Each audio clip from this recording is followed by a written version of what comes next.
Și până v-am găsit la un nou episod pe acest canal. Astăzi o să vă învăț cum să faceți un cum se cheamă, un server privat. Deci apăsați pe acești doi oameni, apăsați pe Create Private Server. Nu știu, vă faceți un nume, de exemplu, o să îmi pun numele de pe stand-off. Ia? Ofa. Buy now, customize și apăsați pe ce vreți voi acum, da? După aia ieșiți. Și uitați, eu mi-am făcut acum un de asta singurel, să vă arăt dovadă. L-am făcut free, deci să vă arăt, n-am niciun Robux, n-am. O să vă arăt după aia, după ce e aici.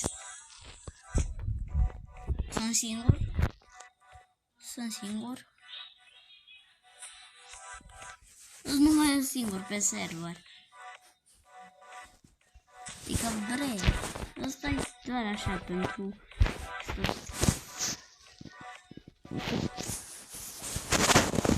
Uitați, n-am niciun Robux. Niciun Robux n-am.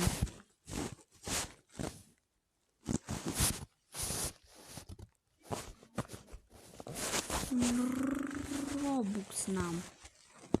Uitați, deci... Uitați. Și mai fac pe un joc. Eu mai fac. Pe Nikos Nextbox. Adică...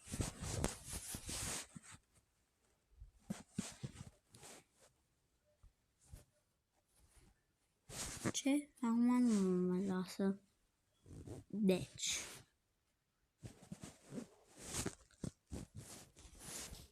Stați că...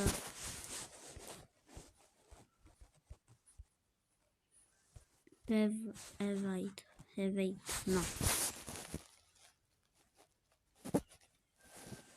Create, ce mai fi? Deci nu mă mai lasă.